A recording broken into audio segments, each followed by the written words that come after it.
Chinese products से no to China, ऐसा India ही नहीं बल्कि कई कंट्रीज कह रही है। कोरोना वायरस ने तो पूरे विश्व को हिलाकर रख दिया है, जिसकी वजह से पूरी दुनिया आज चाइना के अगेंस्ट। बॉयकॉट चाइनीज प्रोडक्ट्स से नो टू चाइना, ऐसा इंडिया ही नहीं बल्कि कई कंट्रीज कह रही है। कोरोना वायरस ने तो पूरे विश्व को हिलाकर रख दिया है, जिसकी वजह से पूरी दुनिया आज चाइना के अगेंस्ट है। सिर्फ यही नहीं, ऐसी कई बातें हैं जिसके कारण आगे फ्यूचर में चाइना दुनिया के लिए एक बहुत बड़ा संकट होने वाला है। तो चलिए आज कुछ ऐसी बातें मैं आपको बताने वाली हूँ जिसके बारे में आप शायद ही जानते होंगे, तो ये वीडियो लास्ट तक जरूर देखना। एवर ट्रेड, चाइना ये वर्ल्ड का लार्जेस्ट मैन्युफैक्चरिंग कंट्री है, ये तो आप सभी को पता होगा। आज हमारे घर में मैक्सिमम चीजें मेड इन चाइना लेबल की ही होती है। तो आप सोच सकते हैं कि चाइना किस हद तक इंडिया में ही नहीं पर पूरे वर्ल्ड में ट्रेड करता है। पर क्या आपको ये पता है कि चाइना सिर्फ अपने प्रोडक्ट्स एक्सपोर्ट करता है और किसी और कंट्री को चाइना में अपनी वस्तु इंपोर्ट करने नहीं देता।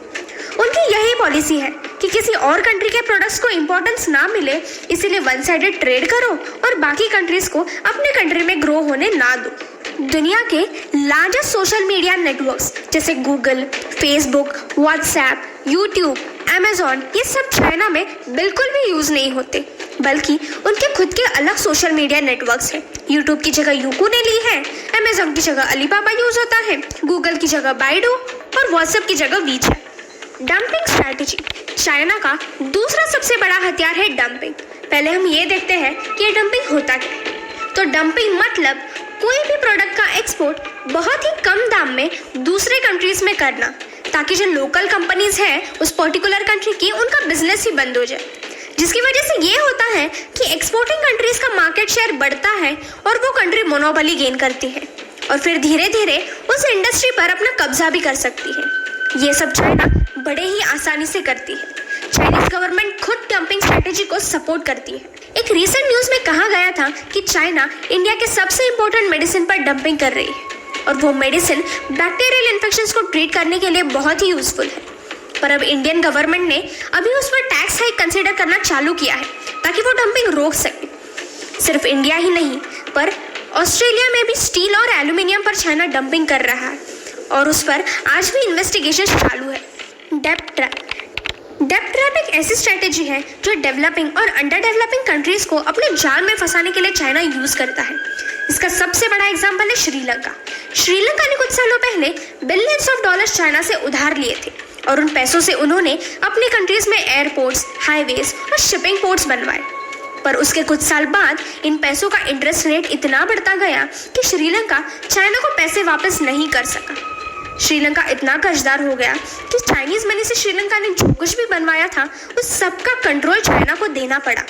ये है चाइनीज डेब्ट ट्रैप। इतना ही नहीं पर Maldives, Pakistan, Malaysia, Kazakhstan, Mongolia, Egypt, Kenya, South Africa, ये सब कंट्रीज भी इस चाइनीज डेब्ट ट्रैप का शिकार बन चुके हैं और वो चाइना को पैसे वापस करने के लिए बहुत ही स्ट्रगल कर रहे हैं। पर अगर बहुत गौर से देखा जाए ना तो ये सब इंफ्रास्ट्रक्चर जैसे एयरपोर्ट्स, हाईवेज, पोर्ट्स, ब्रिजेस, ये सब समुद्र के माध्यम से, जमीन के माध्यम से चाइना से जुड़े हैं। इसका मतलब ये कि चाइना कुछ बहुत ही पावरफुल बना रहा है, एक सिल्क रोड, जिसका फ्यूचर में उसे बहुत ही फायदा होने वाला है। रिवर्स मैन्युफैक्चरिंग, तो हमें ये सवाल तो आता ही होगा ना कि चाइना के पास इतना सारा नॉलेज कैसे है और वो इतने डिफरेंट वैरायटीज के प्रोडक्ट्स आसानी से कैसे बना लेता है और वो भी इतने कम दाम में बेचता भी है। तो आप ये जान के शॉक होंगे कि चाइना दूसरी कंपनी की टेक्नोलॉजी कॉपी करता है और वो खुद अपना एक नया प्रोडक्ट बनाता है। वो पूरा का पूरा कंसेप्ट या फिर आइडिया एग्जैक्टली कॉपी करता है और क्लोन कंपनीज बनाता है ताकि दूसरी कंपनीज को उसका फायदा ना हो। कोई भी कंट्री अगर न्यू गैजेट या टेक्नोलॉजी इंट्रोड्यूस करती है, चाइना फट से उसका पूरा कंसेप्ट चुरा लेता है। अगर कोई न्यू गैजेट हो तो उस गैजेट को खरीद कर उस पूरे डिवाइस को ओपन करता है, सब चेक करता है और उसी तरह अपना एक नया प्रोडक्ट बनाता है। ये सब बाकी कंट्रीज में नहीं हो सकता, क्योंकि अगर हुआ तो डायरेक्टली केस फाइल होके हम कोर्ट में जा सकते हैं। पर चाइना में डिक्टेटरशिप गवर्नमेंट होने के कारण उधर ऐसे कोई कोर्ट केसेस नहीं होते, बल्कि चाइना ये सब चीज़ों को सपोर्ट करती है और प्रोटेक्टेड रखती है। चाइना ने कुछ ऐसे भी रूल्स बनाए हैं कि जिस भी कंट्री को चाइना में बिजनेस करना होगा तो उस कंट्री को अपना आईपी एड्रेस चाइना को देना पड़ेगा। ऐसे आईपी थेफ्ट मतलब इंटेलेक्चुअल प्रॉपर्टी थेफ्ट चाइना ने कई सेक्टर्स में लगाए हैं। तो अब हमने ये देख लिया कि चाइना कितनी बुरी तरह से बाकी कंट्रीज को फंसा रहा है। आप भी यही सोच रहे होंगे ना कि हमें चाइना के अगेंस्ट आवाज उठाना चाहिए, उनसे लड़ना चाहिए। पर क्या हम सच में चाइना से पावरफुल हैं? तो चलिए अब ये देखते हैं कि इंडिया के मुकाबले चाइना कितना स्ट्रांग है। इंडिया के पास कुल मिला के 34,62,500 सोल्जर्स हैं और वही चाइना के पास 26,93,500 सोल्जर्स।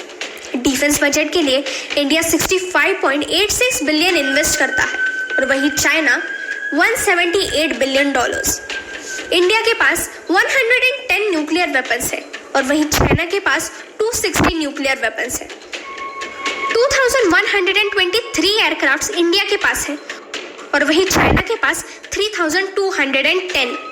फाइटर प्लेन्स का काउंट भी इंडिया का 538 है और वही चाइना का around 1232। This is a huge difference. China सच में एक पावरफुल नेशन बन चुका है। चाइना फ्यूचर में एक बहुत ही डोमिनेंट नेशन बन सकता है और बाकी कंट्रीज को अपने कंट्रोल में करना चाहता है। पर आज कोरोना वायरस की वजह से बहुत से कंट्रीज चाइना से नफरत करते हैं। तो यही समय है चाइना की असलियत को जानने का और चाइना से ट्रेड रिलेशन बंद करने का, उनके सभी प्रोडक्ट्स को बैन करने का। और इसी बॉयकॉट चाइना को सपोर्ट करते हुए हमारे देश की सरकार ने चाइना के 59 ऐप्स पर बैन लगा दिया है, जिसके चलते चाइना को हर दिन 100 करोड़ से भी ज्यादा का नुकसान हो रहा है। सिर्फ हमारा देश ही नहीं बल्कि अमेरिका और ऑस्ट्रेलिया भी चाइना के सारे ऐप्स बैन लगाने वाला है और उनकी सबसे बड़ी ताकत उनकी जीडीपी गिरा सके।